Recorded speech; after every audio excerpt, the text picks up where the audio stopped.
Introduction to Perfect Competition. A dime a dozen. When you were younger, did you babysit, deliver papers, or mow the lawn for money? If so, you faced stiff competition from a lot of other competitors who offered identical services. There was nothing to stop others from offering their services too. All of you charged the going rate. If you tried to charge more, your customers would simply buy from someone else. These conditions are very similar to the conditions agricultural growers face. Growing a crop may be more difficult to start than a babysitting or lawn mowing service.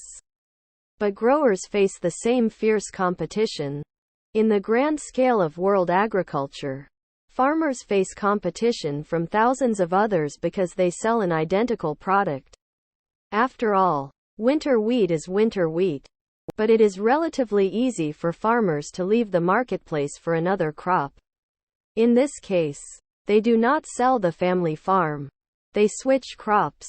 Take the case of the upper Midwest region of the United States. For many generations, the area was called King Wheat. According to the United States Department of Agriculture National Agricultural Statistics Service, Statistics by State, in 1997, 11.6 million acres of wheat and 780,000 acres of corn were planted in North Dakota.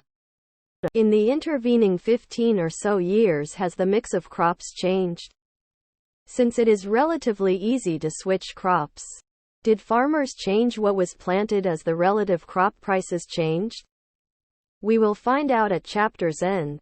In the meantime, let's consider the topic of this chapter: the perfectly competitive market. This is a market in which entry and exit are relatively easy and competitors are a dime a dozen.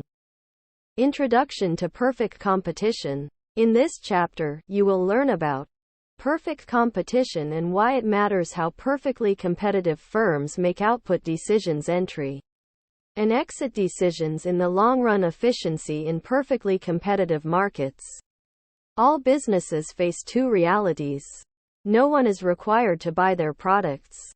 And even customers who might want those products may buy from other businesses instead. Firms that operate in perfectly competitive markets face this reality.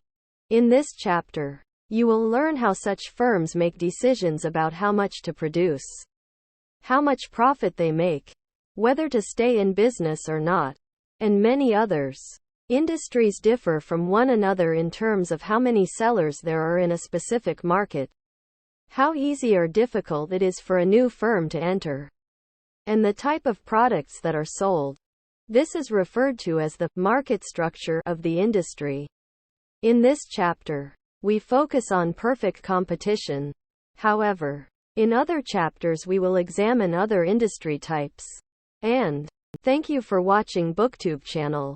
Make sure to smash the like and subscribe buttons to receive notifications about new contents.